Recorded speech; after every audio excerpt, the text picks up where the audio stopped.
Well, good Sunday morning to all of you. It's good to be here with you again, even when I'm not with you. As you know, we were working on Prophets and Justice, and I've decided that the last two lessons in that series probably add very little to what we've already discussed. So I'm going to shift gears, as I've mentioned, to the topic of dissension and assent, and hope that it works for you. First of all, I'm going to read you a fiction.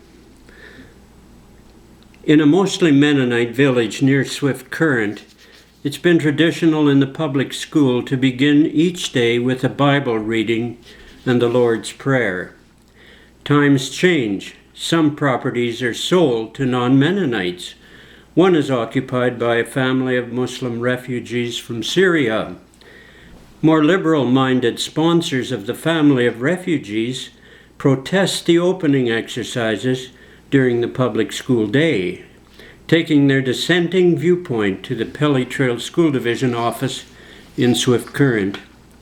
The question, of course, resurfaces in the local Mennonite church, and we can imagine the discussions there because we've heard them many times. Motives are questioned, people are shunned, and the school division defers to the principal, who very much favors the status quo, probably because it requires no action and any change would require action. Through the next Sunday and this one, I'll be referring back to this fictitious story occasionally. But let's look at some definitions of the words we're talking about here. Dissent as a noun is the expression of holding of opinions at variance with those previously commonly or officially held. It can be a verb also, and then it simply takes on the active sense. Dissent is holding or expressing opinions that are at variance with those previously commonly or officially held. And of course, assent is the opposite. It's the expression of approval or of agreement. I'd like to make it clear at this point that this is not about quarreling, nor about partisan political bickering, gamesmanship. It's more about informed and collegial getting to yes on things that matter. Well, we all have an idea of what dissent looks like if, for instance, we have children. Quote, "Your curfew is far too early, Dad." End quote. A parent holds the official opinion. The child dissents by expressing an opinion that's at variance, if we use our definition. Actually, we know what dissent means if we ever were a child, and I expect most of us were. Growing up is an endless sequence of dissenting and assenting, and hopefully learning better ways to get to yes. Having been married teaches us what dissent means, and assent. What do you do with two official opinions? Might be one way of looking at that. And even getting to I do is a form of assent, following probably some dissent. You also know what dissent is if you've worked outside the home. How often have you heard people say that management all have one thing in common? They don't know what they're doing. Or is it I, who have seen only part of an issue, who conclude that? If you've attended or been a member of a church, you probably have come across episodes of dissent. For instance, here's a quote, "Adult study is a vital part of the church's education program." End quote. Some people say, I'd rather have coffee and cookies and just chat, maybe stay at home and sleep half an hour longer. Is it important that there be dissent, or is it one of those issues that doesn't really matter? Although I think either choice sets a tone. And of course you know what dissent is if you've ever opened a political discussion with anyone, even a family member. But let's be clear, dissent is not by itself a bad thing. In fact, change and progress ride on a horse called thoughtful, articulate dissent and assent. Much dissent arises from the observation that things should change.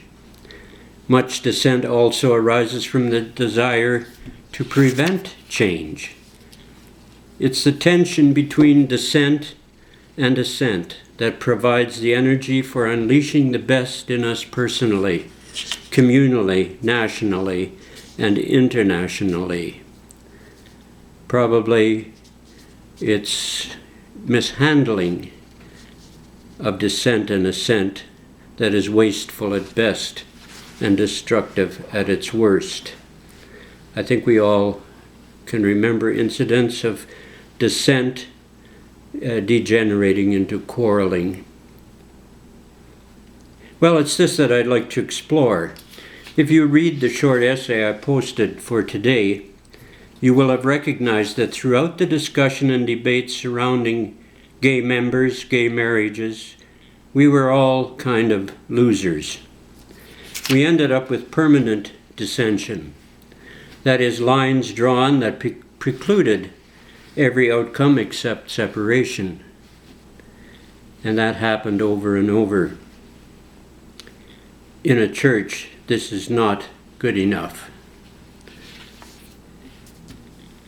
I had several experiences dealing with dissent as moderator of Mennonite Church, Saskatchewan.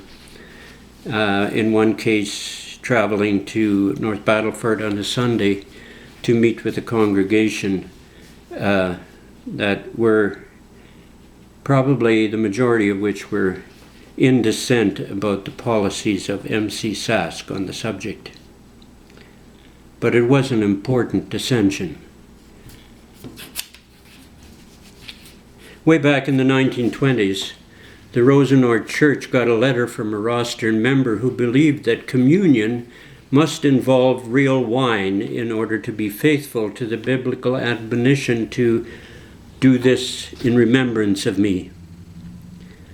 The Tiefengrund people, many of whom had come from Prussia, and their descendants, of course, and agreed, and the rostering congregation also agreed.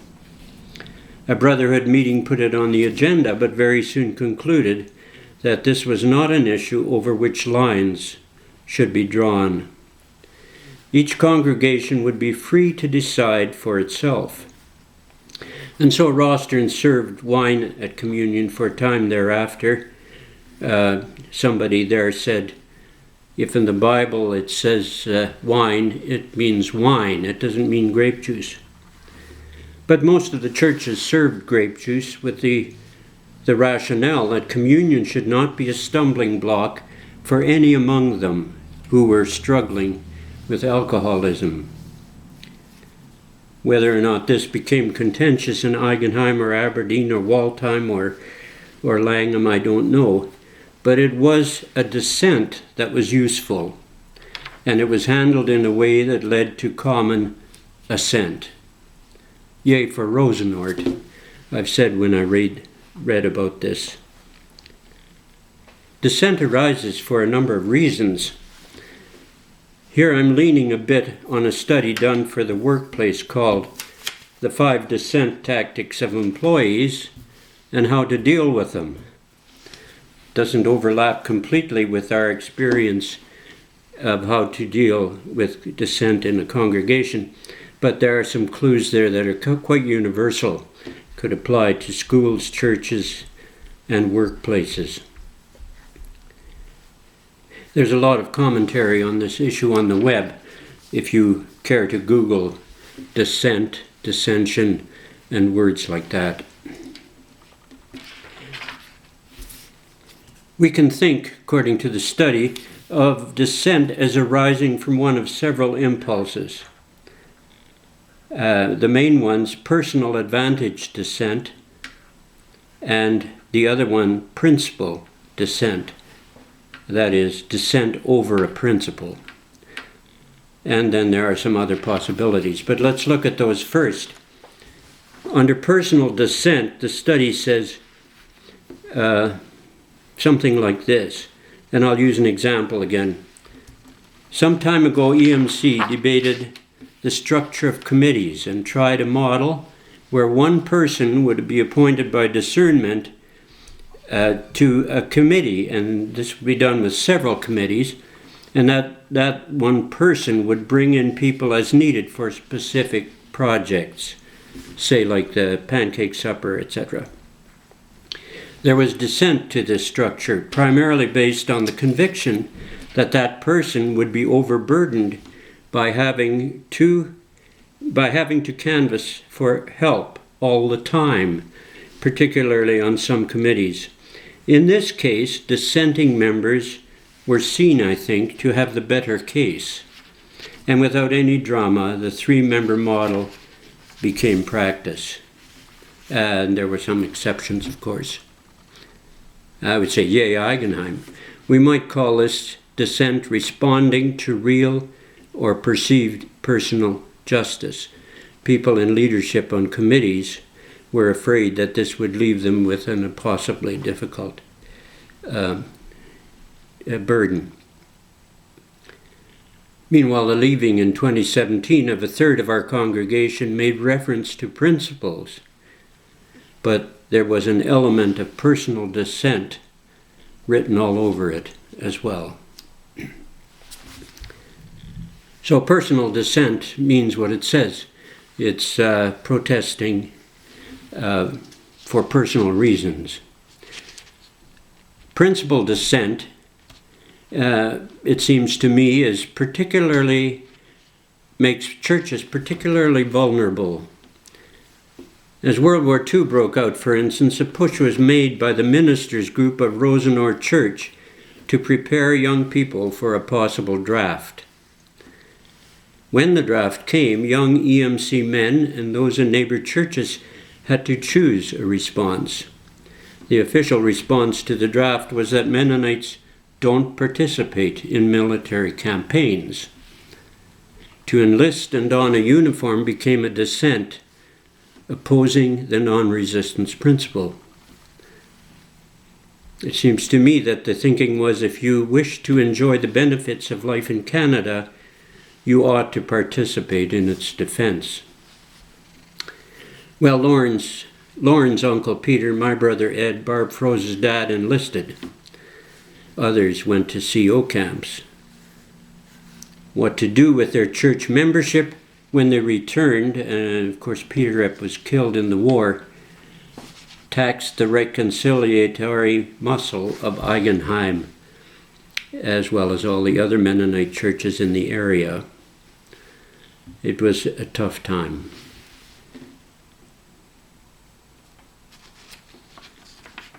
Well, I could mention some other reasons for dissent that are enumerated in the study, but I'd like to go at some or I'd like to mention some that come from my experience in reading.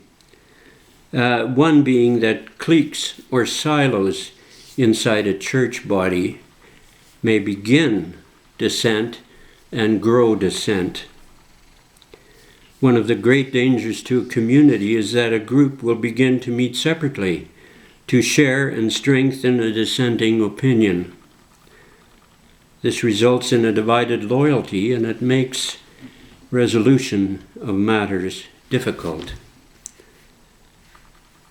I think it's fair to say it can be seen as a form of adultery. We'll talk about this next Sunday, but dissent in a congregation must be aired at a round table, metaphorically speaking, not in the parking lot. Another one, and this isn't an exhaustive list, is hypocrisy. Speaking the truth of Christ's gospel on Sunday and failing to practice it the rest of the week is bound to raise dissent. I think that's why in early Anabaptist creeds, discipline in the church, including and going as far as the ban, was seen as necessary. I once bought a service, or maybe it was a good, I can't remember, from a professing Christian brother, and was given two prices, one if I needed a receipt and a cheaper one if I didn't.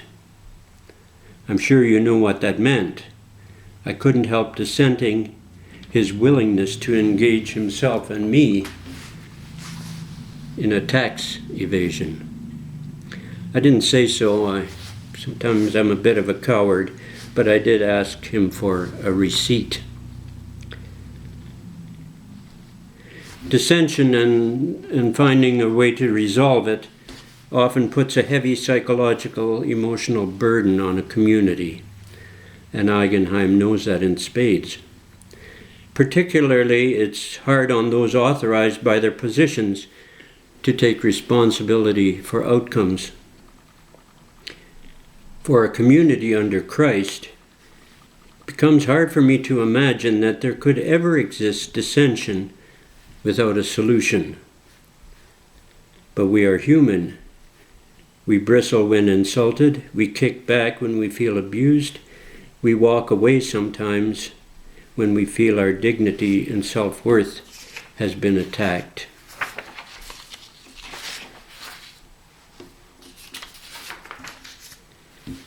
This brings me to the end of what I wanted to say this morning.